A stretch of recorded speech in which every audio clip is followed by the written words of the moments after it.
It might be helpful if I made some changes to my remote's maintenance laser to do spot repairs. That would be a welcome improvement. My combat effectiveness could be better sustained, providing an advantageous arrangement. And my miniature counterpart would finally be able to pull his weight in a fight.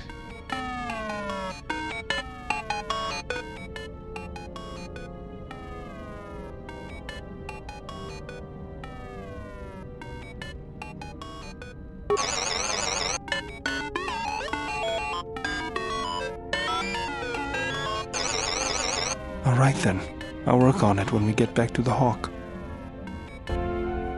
There, you should be able to do some quick fixes. You won't be able to perform serious repairs, but you should be able to patch up any broken droids.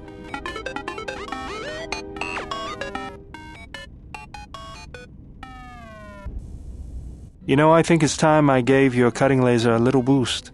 It works fine for repairs, but we could use your help in a firefight. Don't worry about it. We'll make sure they keep you out of their scopes. Think of it this way. You can keep KOTOR in line with it.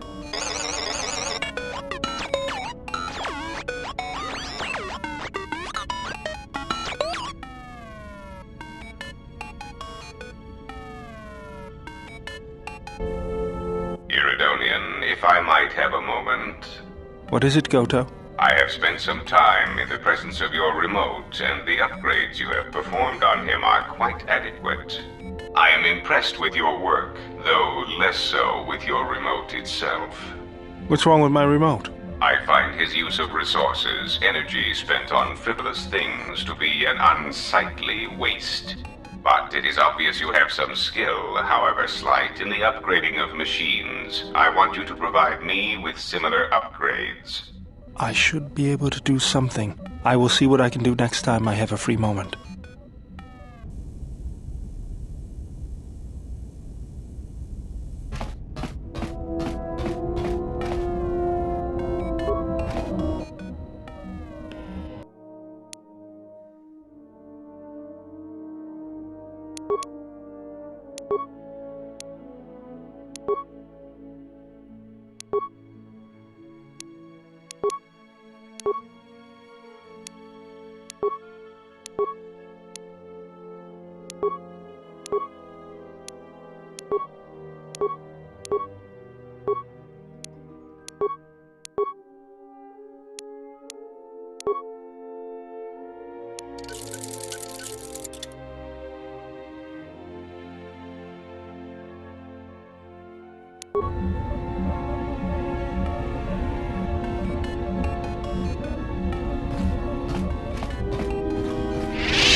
So you've returned.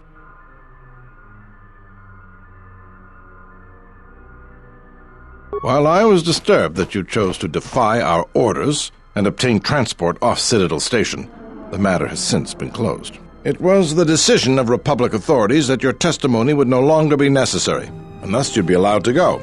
But as we discovered, you had already left. In some ways, it was lucky for us, avoiding a possibly embarrassing situation. Why does the Republic do anything? The head doesn't know what the feet are doing. The hands don't even know they've got fingers, let alone where they are. My opinion, they probably performed their independent investigation and figured it wasn't your fault. Anyways, you should just be glad I decided to overlook the fact you escaped arrest. Yeah. And if there's nothing else, I've got a job to do. What is it?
If you've got some time, I'd like to see what I can upgrade for you. Yes, I do have a few moments to spare for your work.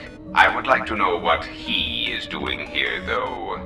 He helps me out with repairs. That isn't a problem, is it? I suppose not.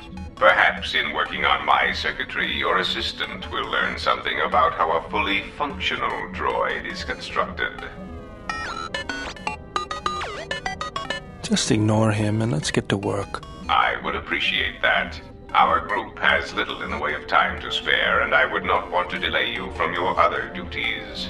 Right. Let's get you open. See what you can do. I have to say, you are put together quite well.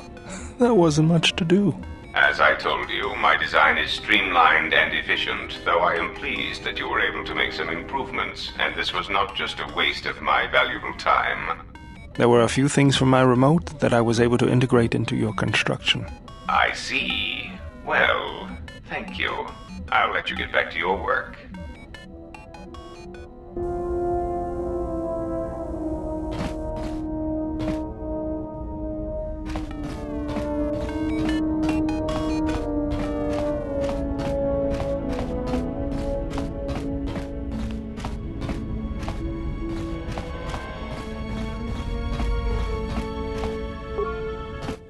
We must go to Dantooine, to the Enclave. There is something there that you must hear if you are to understand. I have no time for questions, and any answers will have to wait until we stand within the Enclave together.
It has been some time.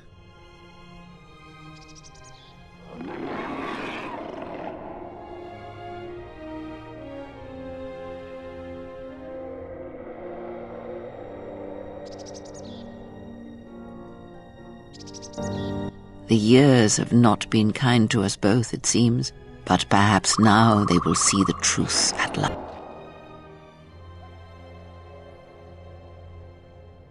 It is not as it was.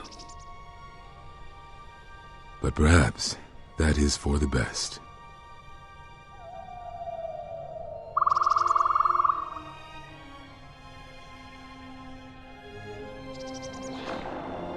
We were wondering when you would arrive. This moment has taken some time to reach us, and I imagine you have many questions.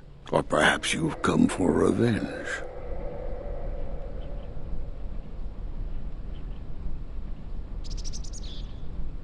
We cast you out of the Order because you followed Revan to war. There was no other reason.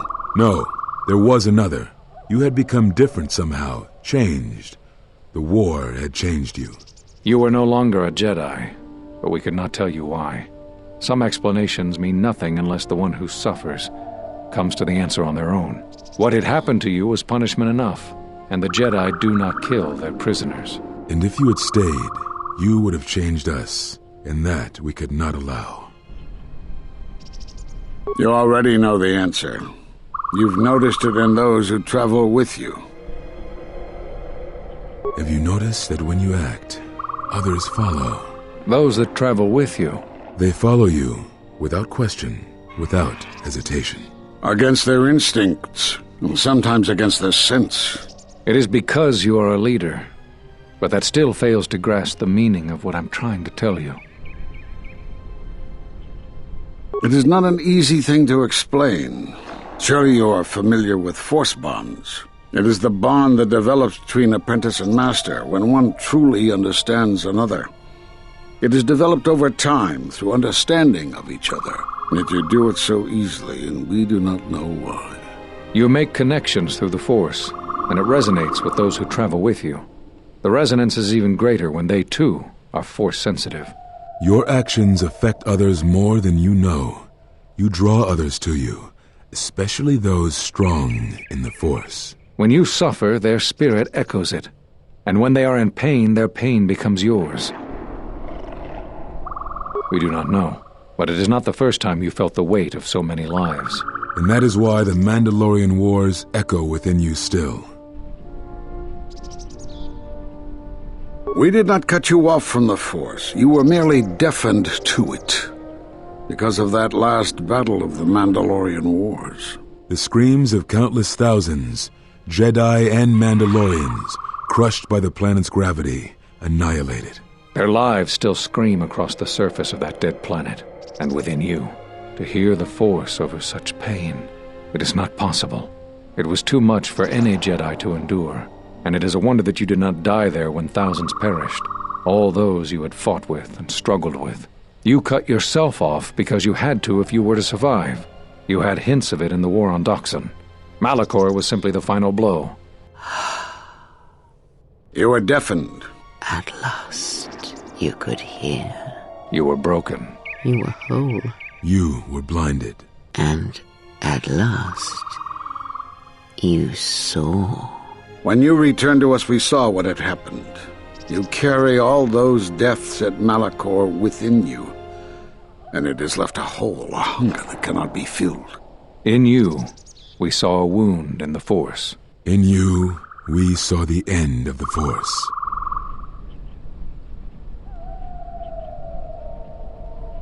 Yes, you can feel the Force, but you cannot feel yourself. You are a cipher, forming bonds, leeching the life of others, siphoning their will and dominating them. It is the teaching of these new Sith to feed on others, on other Force sensitives. They are symptomatic of the wound in the Force. You are a breach that must be closed. You transmit your pain, your suffering through the Force. Within you we see something worse than merely the teachings of the Sith. What you carry may mean the death of the Force and the death of the Jedi. So you think. It is not the strength of a Jedi you feel. He's right. It's all the death you've caused to get here. You feed on it, and you grow stronger. You're like Malachor. It's in you, it's what you are now. You must have noticed as you fought across all these planets, killing hundreds, only to become more and more powerful. Why do you think that was? But what's worse is that bonding you have. It hasn't gone away. It's gotten stronger, and the more attachments you form, the more you draw others to you. And that is why you are a threat to us all. What if other Jedi went to war as you did, suffered the same events, and emerged as you did? What if there was a crucible that trained such Jedi to consume and kill? For you, Malachor was that crucible. What's worse is these Sith that we face. I fear that they have learned the lesson of Malachor all too well. It is what allows them to prey on Force users, to become stronger when Force sensitives are near. Somehow they have learned their hunger from you, and so you have brought about the end of the Jedi, and perhaps all the knowledge of the Force. But it is of no consequence. Your ability to make such connections, such bonds so easily are why you cannot remain. You are a threat to living creatures and all who feel the Force. You will lead the Sith here, and that we cannot allow. Our judgment before remains. Exile. You must leave. And you must leave without your tie to the Force. It is a punishment reserved for only a few, and only when necessary. But we have the power to cut you off from the Force, and it must be done. Forgive us, but it is necessary.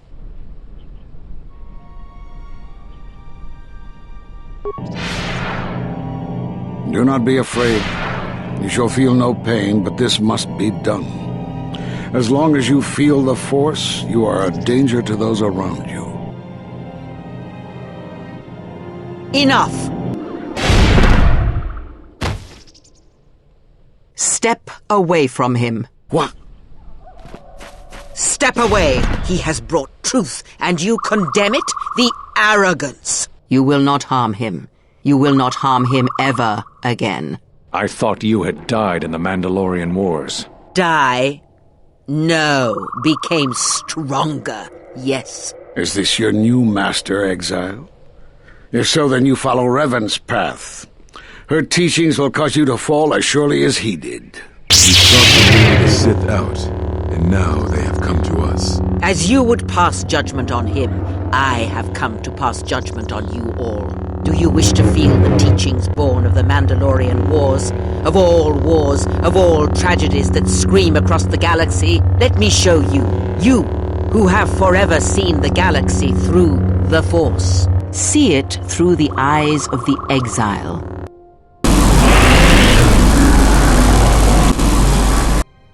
How could you ever hope to know the threat you face when you have never walked in the dark places of the galaxy, faced war and death on such a scale? If you had traveled far enough, rather than waiting for the echo to reach you, perhaps you would have seen it for what it was. There is a place in the galaxy where the dark side of the Force runs strong. It is something of the Sith, but it was fueled by war. It corrupts all that walks on its surface, drowns them in the power of the dark side.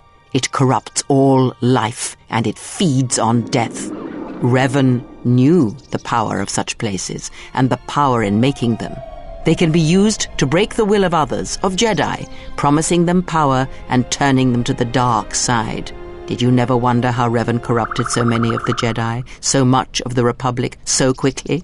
The Mandalorian Wars were a series of massacres that masked another war, a war of conversion, culminating in a final atrocity that no Jedi could walk away from, save one. And that is what I sought to understand. How one could turn away from such power, give up the Force, and still live. But I see what happened now. It is because you were afraid.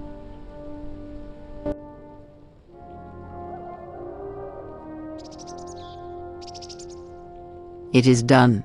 He is no more. Take me to Atris. She will have the strength to do what the Council cannot.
The handmaiden took her.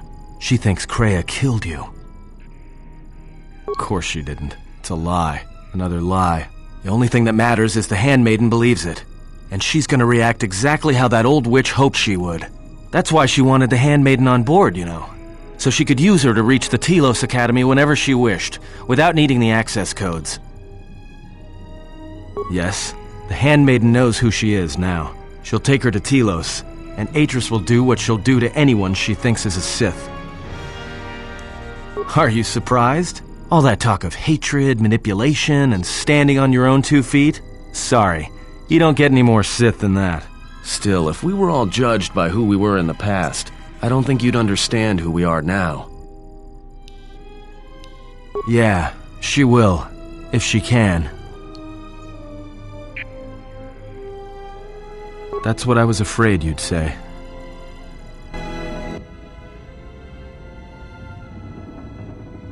What is wrong? Something troubles you. I can feel it.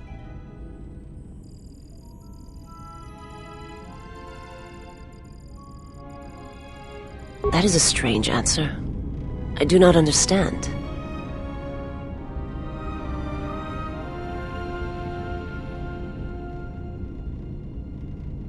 I would die for you. When I tell you my life for yours, it is my choice. And if there is an ending between us where my sacrifice can save you, it will be because it is my desire, not your will. I simply do. And sometimes there is no reason that can be given. What did you learn within the Jedi Academy? Then that is the danger of their beliefs. They do not understand you, what it means to be human, to lead. The feelings I have for you are because of what I see, what I hear in your voice. All that tells me you are a natural leader. I follow because I believe in you. I would die for you because I believe in you. And where they look at you and see the death of the Force, I look at you and see hope for all life. I look at you and see that perhaps a life untouched by the Force is not the punishment it is believed to be. I will understand if you feel you must go on alone. But I ask that you do not. Instead, take strength from your connection to others. Do not forsake them as you did in exile.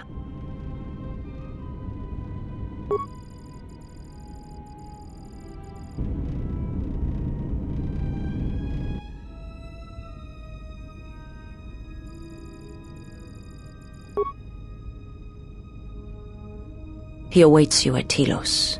If you go there, you must face him. And when you do, he will wound you, as he has wounded me.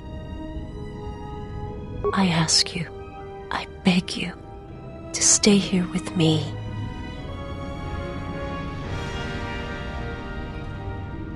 I want to look upon you where no one else can see, where it is just us.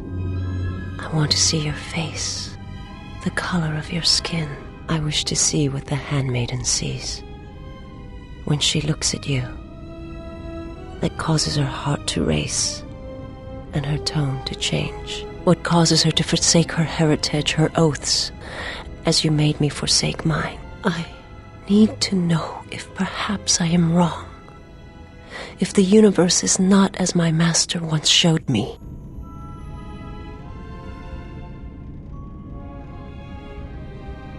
From the moment I heard your voice across the galaxy, I have longed for you. It is the echo, a wound that travels still, that when heard, made me understand that there was another wounded as I was, one who had felt the same sense of loss.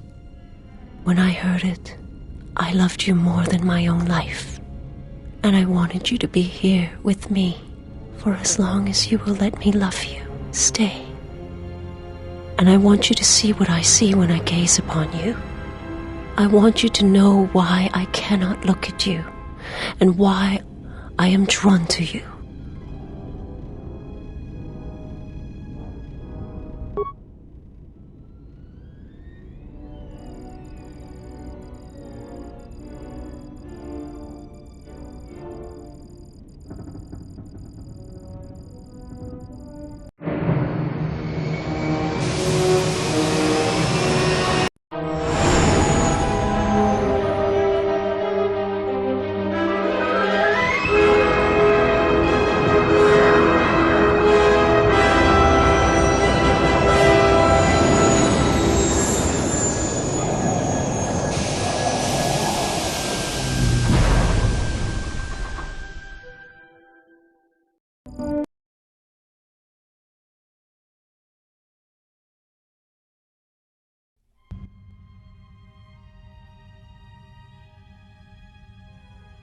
Who is there? Who I am is not the question. I am Atris, Jedi Master, the last historian of the Jedi, the last of the Jedi. Those are titles, words you cling to as the darkness falls around you. You are that which has attacked the Jedi. You are Sith. Sith is a title, yes, but like you, the title is not who I am. It is not what I believe. For you, it is different. Know that there was once a Darth Treya, and that she cast aside that role, was exiled, and found a new purpose. But there must always be a Darth Treya, one that holds the knowledge of betrayal, who has been betrayed in their heart, and will betray in turn. You have bathed in the knowledge of the Sith, but there is not enough truth in such teachings. But it will be a step for you. How did it happen? Search your heart. It was never battle that called to you, never battle that caused you to fall. Malachor 5 has touched many things, and it casts its echoes still. Why did he betray me? You betrayed yourself. Do not blame the exile. And unlike you and I, there is still a chance that one may be saved, the one that you cast out. Where is the exile? I had thought... Oh, he will come, but it will be too late to save either of us. It is such a quiet thing to fall, but far more terrible is to admit it.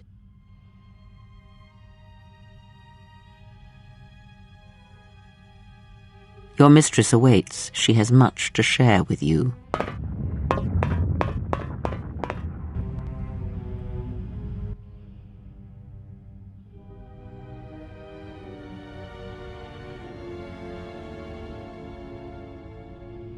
The last of the handmaidens is before us. It is good that you have returned. You have much to answer for. What are you saying? You have betrayed us. You have betrayed Atris. You are no longer one of us. You followed the Jedi, betrayed your oath. Listen to me. Atris has been touched by the Sith. It is not too late for... Silence. It is a crime to kill blood, but not to kill a betrayer as you.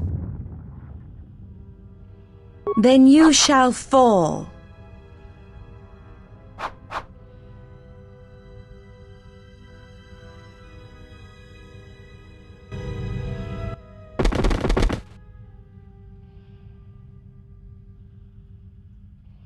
Where have you been?